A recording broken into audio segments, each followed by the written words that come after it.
insolite, la démarche l'est vraiment. À Bourdiré, près de Segré, Jocelyne s'apprête à vendre sa maison pendant le vide-grenier du village. Une ancienne boucherie tout en vieille pierre est perdue dans les ruelles de la commune que dimanche, elle compte bien faire visiter et surtout vendre. Cette maison se compose donc de 2 entrées en fait, donc on peut toujours agrandir.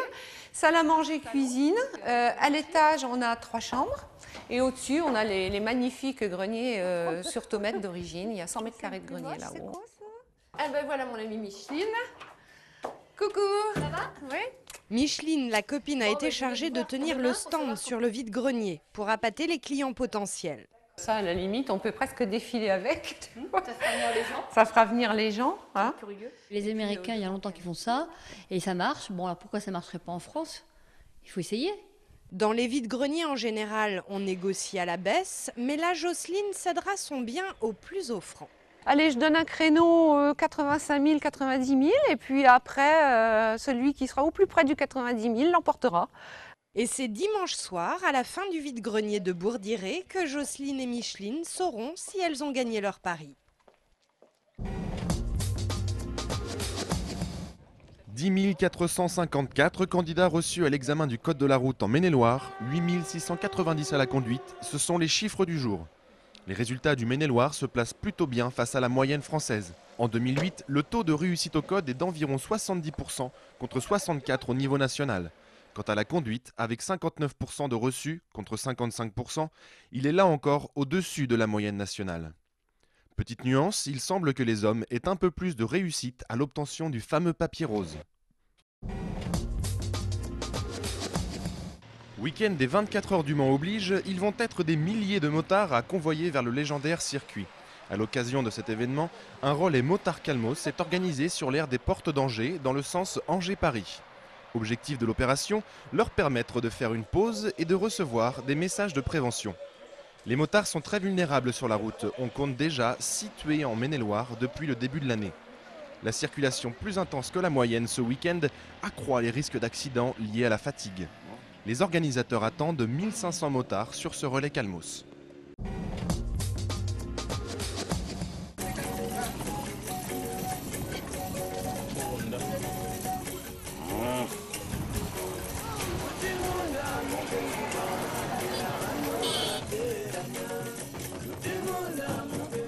La région Pays de la Loire a été à l'honneur pendant près d'une semaine au Burundi. Élus et experts de la région ont sillonné le pays pour initier et soutenir bon nombre de projets de coopération. Situé au centre du continent africain, entre le Rwanda, la Tanzanie et le Congo, le Burundi compte près de 9 millions d'habitants. Dans les années 90, le pays a connu une violente guerre civile causant la mort de plus de 200 000 personnes. Aujourd'hui, le Burundi est de nouveau sur la voie de la paix et de la démocratie, mais le travail pour développer l'un des 10 plus pauvres pays au monde reste immense. C'est dans ce contexte que la région Pays de la Loire s'est investie à sa mesure dans les domaines de la santé, du sport, de l'environnement et de l'agroalimentaire.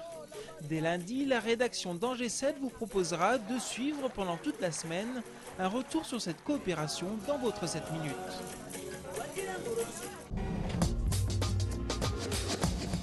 C'est l'événement sportif de la semaine à Angers. Depuis plusieurs jours, le tournoi Futur Open Espace Anjou bat son plein sur les cours de l'ATC, rue du Colombier, juste derrière le stade Jean Bouin. Si vous voulez en profiter, il va falloir se dépêcher puisque la finale c'est dimanche, aux alentours de 15 h. Mais cet après-midi se jouaient les quarts de finale et la bonne surprise du jour, c'est la victoire du Français Guillaume Ruffin, 801e mondial, sur le grand favori de la compétition, le Roumain Adrian Unggur, 232e au classement ATP et tête de série numéro 1. Tous les matchs sont durs à gagner, voilà, il fallait prendre ce match comme un autre, mais c'est sûr que c'est un bon joueur, il a des qualités, voilà, faut jouer, et c'est surtout le plaisir qui prédomine après une rencontre comme ça.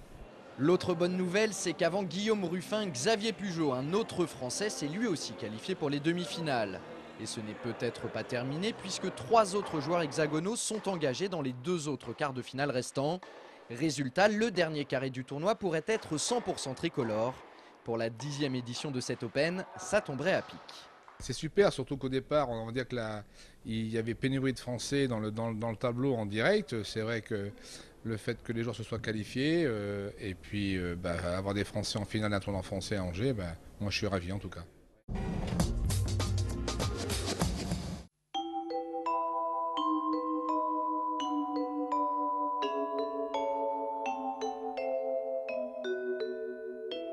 Une drôle de magie s'est emparée du Muséum d'histoire naturelle d'Angers.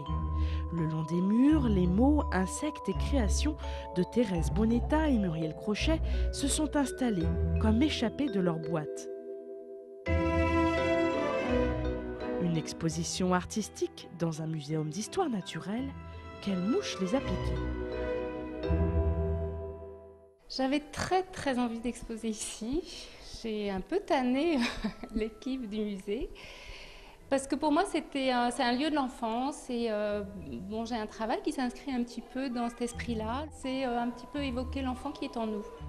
C'est une histoire qui renoue un petit peu avec la tradition des entomologistes du 18 et 19e siècle, à savoir explorer la science, l'écriture et les arts plastiques.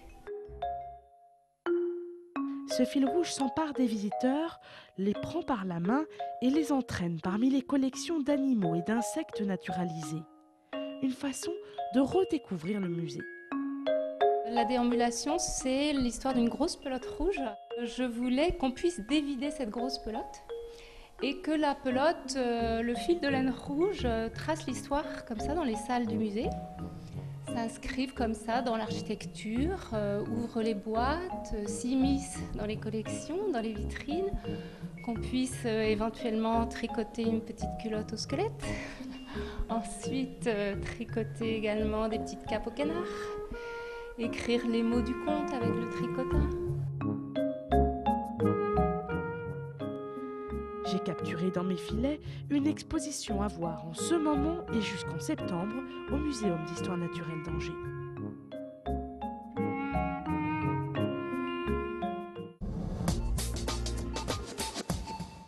Une idée de visite pour dimanche à l'occasion du printemps des moulins. Le moulin à vent de la Roche ouvrira exceptionnellement ses portes et étendra ses ailes pour les visiteurs. Un beau moulin tour restauré comme on en comptait beaucoup dans les années 1850 lorsque l'Anjou était le grenier à pain de la France.